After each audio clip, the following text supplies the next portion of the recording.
Hello and good evening, everyone. I hope you all are having a good evening.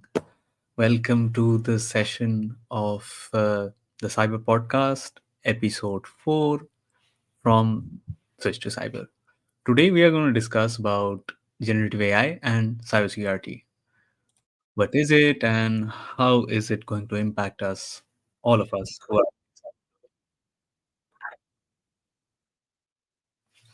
So I will just start with some intro of who are we and what do we represent. We have just started our baby steps from last year, and we intend to help professionals who are in other domains to switch into cybersecurity. We do help other cybersecurity aspirants as well, so they kind of coincide with our target audience. If you have been following our LinkedIn page for some time, you may have seen that we are a regular content creator for cybersecurity education. We do have a newsletter whereby we share some of the latest monthly cybersecurity conferences around the world and some topics about GRC or any other domains that exist in cybersecurity in terms of our newsletter, the Switch to Cyber button. You are already watching the Cyber Podcast, whereby we talk about the different topics of cybersecurity again, in with our esteemed panel of experts, and they will be shortly joining us soon. If you are really confused on what to do in cybersecurity, then please reach us out, and we can help you with personal mentorship sessions again from a varied group of experts that we already have on our team. So let's welcome our esteemed guests of today. Hello, Vikas sir. Hello, Vikalp sir. You can unmute. You are on stage now. Hi everyone. Hello, Hi everyone. hello, sir. So we can start with our discussion of today. Welcome again, and I would really love your insights and knowledge, being in the industry and adapting to the very dramatic change that our industry has been witnessing with respect to generative AI, the risk associated with it, whether it's going to replace all of us. So let's delve deep into that.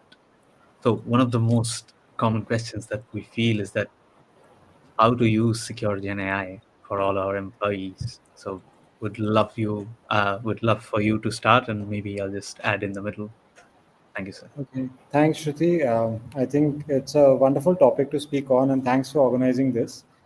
Uh, a good thing about generative AI is that it's enabling us in several ways, and we have seen its exponential usage right from the start point when ChatGPT came up on the scene, and everyone was Googling and trying to uh, use ChatGPT more often and get answers to all their questions. And right from leveraging it from homework to drafting emails, and now sophisticated use cases where people are building their own chat GPTs. I recently saw one for chat GPT as well. So I think it's a one in a time revolution. And in security, all of us professionals have seen that how do we balance it between how we use it for good versus how do we ensure that our data does not get leaked. So as with all technologies where you wonder as to how to ensure that people use it and productivity is enhanced, but they also use it safely.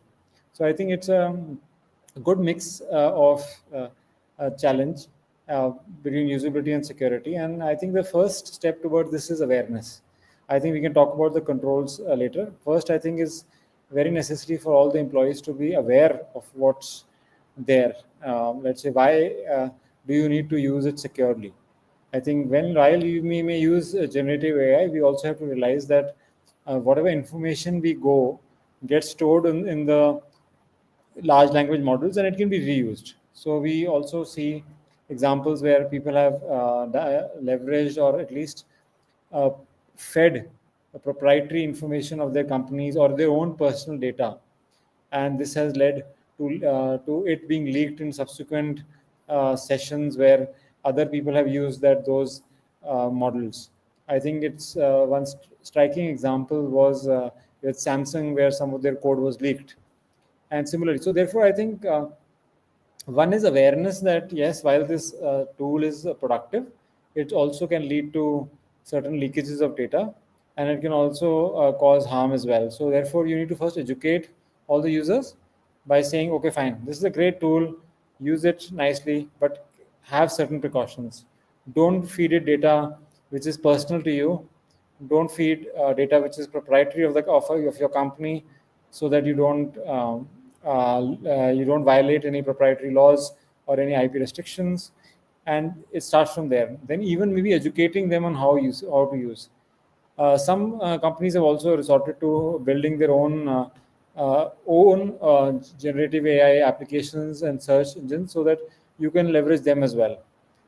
This is my initial inputs, and I'll happy to take on more inputs from you and Vikalp as well, and then we'll talk a little bit more deeper about what kind of technical tools can we apply as well. Thank you, sir. Those were really great insights, and definitely it's going to help many of us. Vikalp, sir, if you would like to continue, I'll just complete at the end. Thank you, sir. Yeah, sure.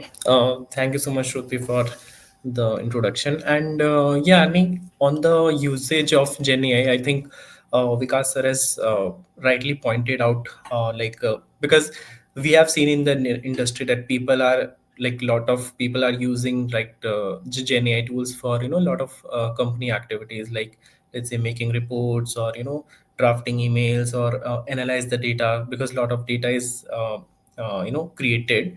So I think like again, training and awareness is like, of course, the first point that we have to look at. It's very important that all of the employees who are working on the Gen AI tools and working on the data, so they have to be trained on the secure usage of Gen AI. And I think as an organization, what we can have, like we can have a governance around using of Gen AI tools. Let's say we can like we can push the emailers, or we can push the guidelines to the employees that these are the acceptable usage of Gen AI. This is what you can do, this is what you should not do. Let's say you can use it for your productive task, or uh, upskilling yourself, instead of put the company confidential data, or PI data, or PHI data over these Gen AI tools. Because we don't know, let's say if you are using a third party SaaS software, right, for Gen AI, and Gen AI is third party SaaS software. So you don't know from a data, if I talk about data privacy standpoint, you don't know where my confidential data is going if I just put it on the Gen AI, right? And it can lead to a lot of other consequences as well. So I think as Vikas mentioned, like rightly, that training and awareness is the most important aspect when we basically allow our employees to use the Gen AI tools. And yeah, like we can of course put the controls, like access controls, or maybe data loss prevention capabilities we can put. Let's say if we are putting any sensitive data, so there should be some control that from a DLP perspective, that it will get triggered, right? So someone is trying to uh, put or upload any sensitive information on the Gen AI tool, so it must be triggered, right? So that employees would know that let's say if we should not do we should not upload any kind of such confidential data. So like it's a balance, right? Using that tool for upskilling, or analyzing the data, and but at the same time you have to ensure the security of company's data as well. Thank you, sir. Those were really great insights. We got to hear a bit more of technical controls, regarding to DLP, analyzing the risk, creating more awareness about the risk and the team. Well, I was watching the video online on YouTube, and they say that 67% of the companies, they are increasing their investments on generative AI, but only one fifth just feel ready about the risk it's going to possess. So because these models, they are non-deterministic, so me and you, if we just input the same prompts, we're just going to get different outputs. Now the problem that it becomes is that we do not exactly know what data has been fed. If some confidential file has been leaked, if we just take example of Samsung, and it may happen that we do not really know what the LLM model has really access to. With, if I talk about co-pilots, it's just, it knows wherever the data is, and it has access to, a human being does not. So that's something that's a big of a concern. And in terms of securing and using Gen AI securely, one of the major points that I have seen is like big consulting companies, even in the Indian context, Infosys, they do have this service whereby deploy they just deploy the LLM model, quantized LLM model as per the client's infrastructure. They just give them that, and the data stays within your network perimeter. You just use it, and it just stays within you. So you don't give it to the global one, and your data, especially proprietary data, intellectual data, it just remains safe. And yeah, I guess we did cover a lot of the points of this particular slide as well in the previous one, regards to training, culture, and of course, rightly pointed out by Vikalp sir as well. You have to make sure who is authorized to really get access to that data, and if it's some big company like tech companies like Samsung who do leak the data, well, then that also affects their reputation, and that's one of the risks, and that's maybe not technical, but does affect the business a lot. I guess we can go on to the next slide. Yeah, just one point to add. I think most of the new DLP solutions have controls to implement blocking PII data as well. So that can also be used as well for regulating what data is fed to the tools. Yeah, thank you, sir. I think that's really good. I mean, if you're a company or maybe a healthcare provider who is working with a lot of PIIs, implementing the proper controls and having the right DLP solution for your organization, that really helps. And I think that's a decision that most CISOs have to really take consciously these days. So, because most of our people, audience, they are transitioners, they are looking to transition to cybersecurity, we can use Gen AI as a friend to upskill ourselves. And definitely, I think that for this, you do have a lot of courses. You can just experiment by yourself, do some prompting, and yeah, just be a better version of yourself if you want to upskill. Like, for example, when I was starting out, when I was doing cybersecurity, it was around the start of 2023. It was just when ChatGPT 3.5 came out, and I was just giving prompts to just aid me in solving SOC labs on TryHackMe. And when I was suppose doing a DDoS attack analysis, like which are the points that are like giving me that attack, I was so confused when I opened the Wireshark and saw those packets for the first time. So I just used 10 pointers from ChatGPT, and it just helped me solve that lab. Ultimately, it's just how you start out. You have a buddy, you have a friend, you have a guide, and you just find your way out. Vikalp sir, if you would like to continue how you're using Gen AI, maybe to upscaling yourself or augmenting your skills at work. Yeah, like of course, like as you mentioned, like you can make it a friend, right? You can use Gen AI to upskilling of yourself. Of course, that there are a lot of ways. Let's say you want to in terms of problem solving, or in terms of starting out any project, right? You want to starting out any project, or you want to learn something in cybersecurity. So of course, like you can use Gen AI to learn something new, to draft a project for yourself as well as for your organization, right? So of course there are a lot of ways how you can leverage Gen AI to upskilling yourself. Let's say you are doing a project and there's some issues that is happening, or any incident happens, right? So you can uh, learn something from that, from Gen AI. You can make a query, like let's say if something is happening in that way, like how can I resolve that particular incident? Or let's say you want maybe you can learn about risk as well. How can I mitigate those risks, right? So like lot of ways you can adapt Gen AI into your professionally, as well as for your personal learning as well. So yeah, it's a great thing to have. Thank you, sir.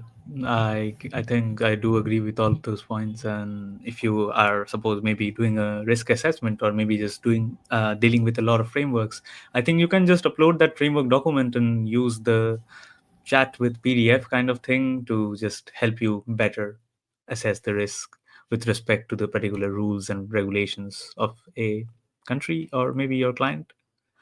Thank you, sir. Vikas, Yeah, sir. in fact, yeah. Yeah, in fact, if you are like let's say uh, you can learn about a lot of infosec domains as well, like under grc and secops. You want to read about them and what kind of projects that you can do to upskilling yourself. So it gives a lot of ideas and this thing to help you upskilling. Yeah. Thank you, sir. Does really relate with me as well, so I can agree. Vikas, sir, would love to hear from you. Yeah, I think GenAI is proving a very useful tool. I think right from drafting your emails to learning core technical topics. So I think you should start small, start leveraging ChatGPT, explore other models like Notebook LLM. I have seen a friend of mine using Notebook LLM to review and summarize extensive PDFs which he has to read. So sometimes you have a lot of assignments and a lot of data to be collated in one go. So this is not about plagiarism or something. It's about being able to, like a tool which can summarize a lot of information for you. So maybe you get a nice white paper which is 48 pages long. So you don't know what to do with it. So you put it into Notebook LLM, get the summary gist, and then see if there's something useful for you. In fact, I also mentor students over the weekend. So after every session, I get a AI summary, which I always take out the action points and share uh, with my students. So it serves as a nice MOM, which otherwise you might have to spend 15, 20 minutes or half an hour to summarize the MOM. Here, this AI companion can easily summarize the whole talk for you. So I've heard of even examples where YouTube videos have been summarized using AI. So I think you have to leverage it. Now you can even use it as maybe like a counselor or a guide. Obviously, you have to know the field. So there is no substitute for curated learning and open and courses, books, and detailed courses, detailed books, and proper courses. But it can always be as like a tool which, if leveraged effectively, can be really useful. I think it's the same with internet. Let's say if you start browsing and spending time on internet, there's no end to it. But if you leverage it intelligently, you can gain a lot of information. But it's, I think, a transformative tool. Whether it's a boon or a bane is totally dependent on how you leverage it. There are huge opportunities of upskilling using Gen AI. I think it's the way to go ahead. I think it will transform every edtech company which is there, and maybe disrupt someone as well. I know of one edtech company in US. I think it's Chegg, which people used to leverage to do their homeworks. Its stock price has fallen by 100%. It's most people have moved over to ChatGPT to use that. So I think it's a good model to use. I have also been actually leveraging it for building images or even just reviewing my drafts in an articles. So the potential is limitless. What we have to do is to see how we can use it, and I would encourage all transitioning professionals to leverage generative AI to ask those questions, get those data, have queries, but obviously to also talk to live mentors and humans to clarify the doubts and move on there as well. Do not take everything at face value. Yes, certainly, really great insights, and yeah, does highlight the fact about the generative AI hallucinating and sometimes even giving irrelevant information. So yeah, I think double checking with domain experts, double checking with respect to your own self research, maybe YouTube videos or research documents. I think that is really helpful, and so that you just don't really hallucinate even in your interview when you crack your first cybersecurity job. Vikas sir did highlight this thing that if generative AI is a boon or a bane, or will it replace me?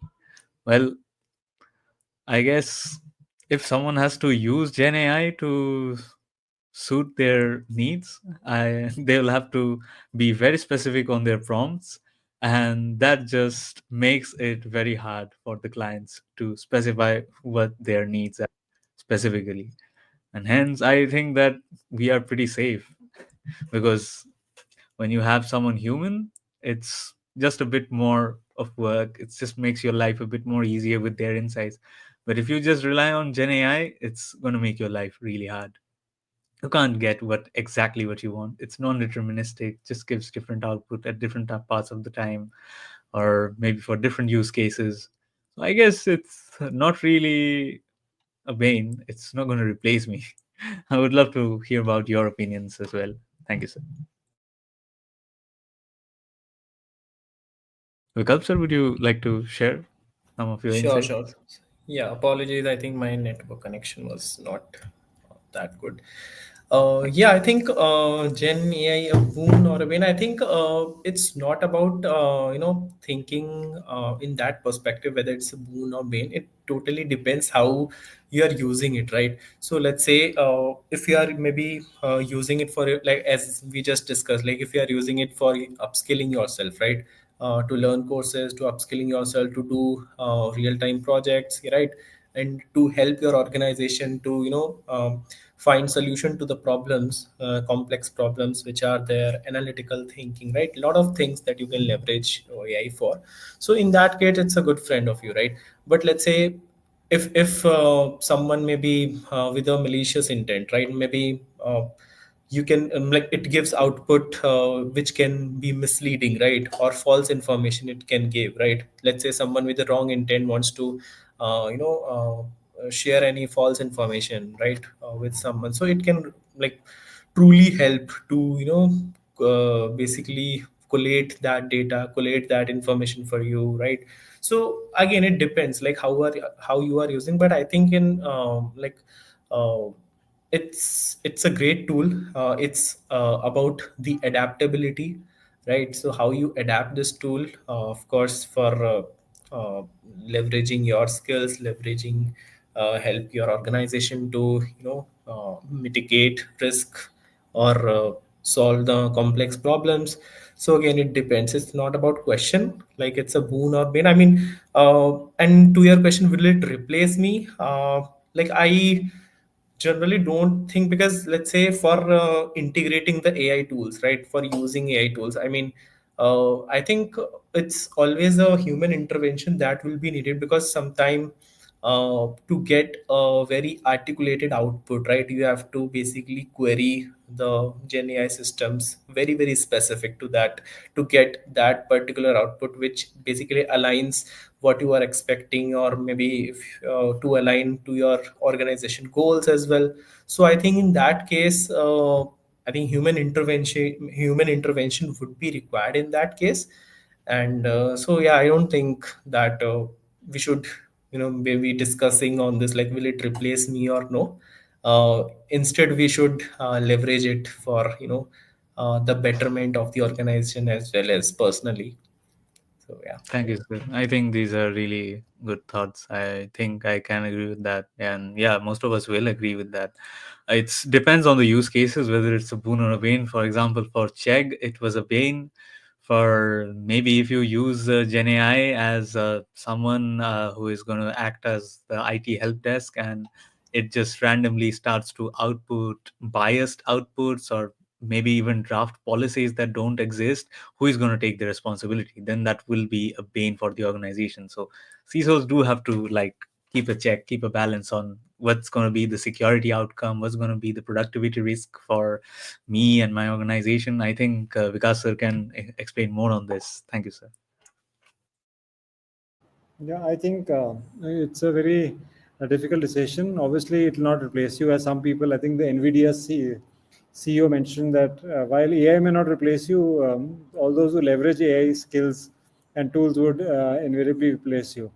So humans cannot are irreplaceable. The kind of emotions and lateral thinking and out of the box thinking humans do, it is not yet possible. Obviously, as I was reading a little while back, the realm of cognition, where you can actually do intelligent inference and understand from or correlate multiple things, that generative AI has busted with its things. I think sometimes I find it's better in correlation than we are. So cognition is actually come in now. Singularity or the AI aspect of it, where it can do intelligent thinking, is I think is still a way away. But it's uh, uh, I think it's a boon in the sense that it gives you limitless potential to explore and do new things. Now, obviously, it's usage is limited to those people who have access to technology, and we in India also know that lots and lots of us are people who do not have access to real-time technologies, and also it'll take time to permeate, but with penetration of mobiles and some generative AI's applications, it will soon start affecting and influencing lives. So it's a boon, definitely, if you use it appropriately. And will it replace you? Obviously not. But yes, other people who are leveraging it effectively would definitely do so. So there is no dearth of people who can do this. And that's also, I think, a good differentiator. I would love for a candidate. I look at candidates who have leveraged generative AI in their day-to-day work, right from maybe leveraging it for research or even for building new applications. So that will definitely make a difference. I think let's move on as we have less time. Cover finally the resources so that we can cap off with any questions if anyone has. Thank you. Sure, sir. Thank you, sir. I think these are really great insights. So just make AI your best friend until and unless artificial general intelligence replaces you. So until then, you don't have anything to fear. So how do you really make AI your best friend? I do have a gift for the people who have been watching. I will highlight a particular document that we have with respect to resources that you can share.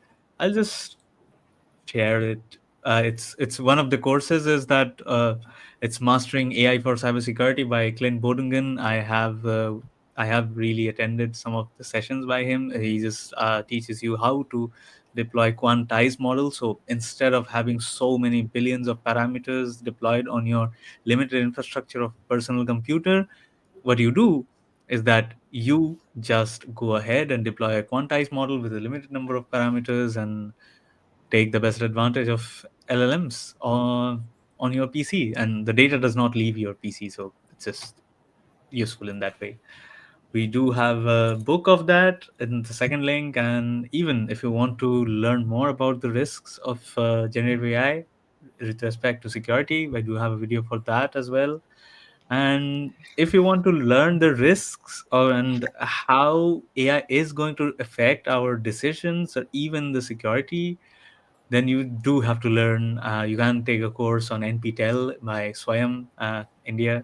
It's Responsible and Safe AI by Triple IT Hyderabad and IIT Madras. So you do get to learn the concepts of guardrailing, how to prevent the AI from really spitting out proprietary data. How do you guardrail? How do you unlearn trade secrets? You do. I have personally attended that and I have given the exam recently, awaiting results. So yeah, that's something that is that you can take leverage.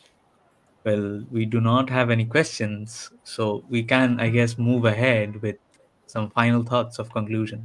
We have 1 minute. Thank you.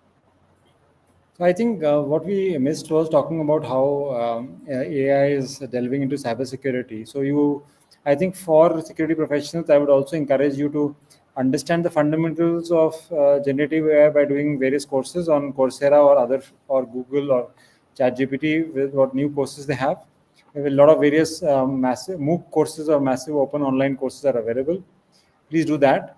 Then obviously you can also study the various risk frameworks which have come across, right from the NIST AI risk framework to Mitra's risk framework for AI, and also various Europe's own guidelines around AI security. So you start with understanding risk management frameworks, and then you, depending on your area of field, you can see what is that affects you. If you're a SOC, you can see which kind of AI tools will help you in a SOC, or if you are in GRC field, how can you improve your assessments, vendor assessments, and others, and finally your AppSec also. There, I think there are a number of pen testing and red teaming tools for AI as well. Thanks a Yeah. lot, Shruti and Vikalp. It was great having you on board, and also uh, sharing each other's thoughts as well.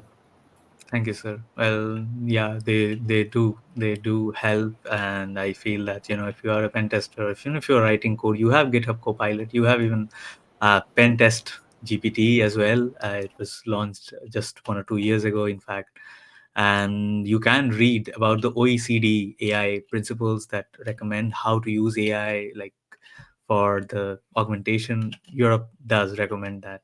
Any final thoughts, Vikalp sir, from your end?